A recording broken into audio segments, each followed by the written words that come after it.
آقا کریم رؤوف الرحیم صلی اللہ تعالی علیہ وسلم کے پیارے دیوانوں، ایک صاحب بارگاہ رسالت مآب صلی اللہ تعالی علیہ وسلم میں حاضر ہوئے اور آ کر کہنے لگے، یا رسول اللہ صلی اللہ تعالی علیہ وسلم، آپ میرے لیے زنا حلال فرما دیجیے۔ یہ بات جب صحابہ کرام رضوان اللہ تعالی علیہم اجمعین نے سنی تو غصے میں اٹھ کھڑے ہوئے اور اس کو قتل کرنے کا ارادہ فرمایا۔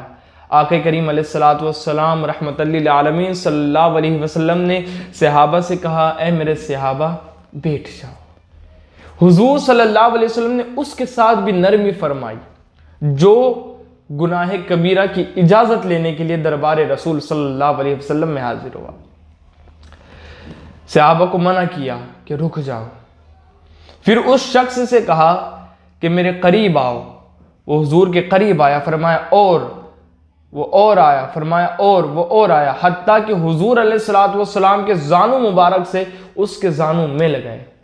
پھر حضور نے اس سے کہا، اے بندہ خدا، کیا تو یہ چاہتا ہے کہ کوئی تیری ماں کے ساتھ زنا کرے؟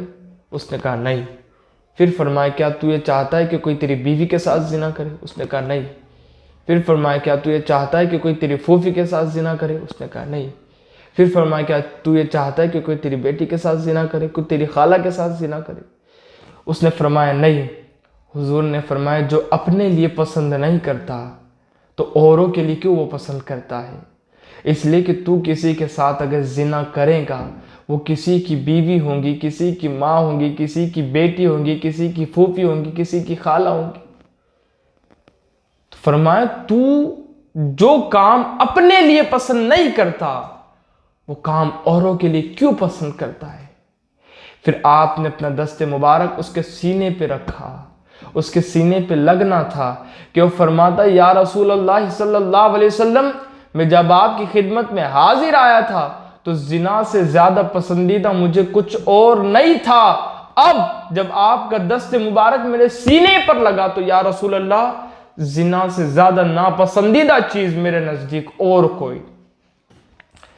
یہ طریقہ رسول، یہ نرمی رسول صلی اللہ علیہ وسلم ہے کہ اس کے دل سے زنا کی محبت کو نکال دیا۔ پھر صحابہ سے فرمایا، اے میرے صحابہ، تمہاری مثال ایسی ہے کہ چند اونٹ بھاگ رہے ہیں، دوڑ رہے ہیں، اور تم اس کو پکڑنے کے لیے دوڑ رہے ہو۔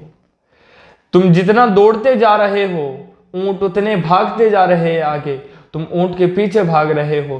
اتنے میں اونٹوں کا مالک آتا ہے اور تم سے کہا کہ رک جاؤ، تم رک جاؤ، انہیں میں بلاتا ہوں۔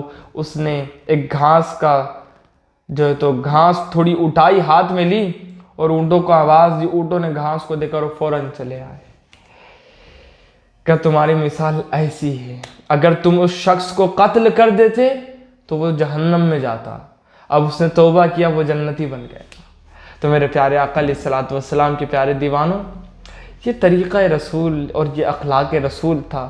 حضور بڑی نرمی فرمایا کرتے تھے ہر کسی کے ساتھ۔ ہم بھی اپنے اخلاق کو صحیح کریں، اچھا کریں اور نرمی اپنائیں اور غصے میں فیصلے نہ کریں، کسی بھی چیز کا جواب غصے میں نہ دے بلکہ اخلاق کے ساتھ نرمی سے دے۔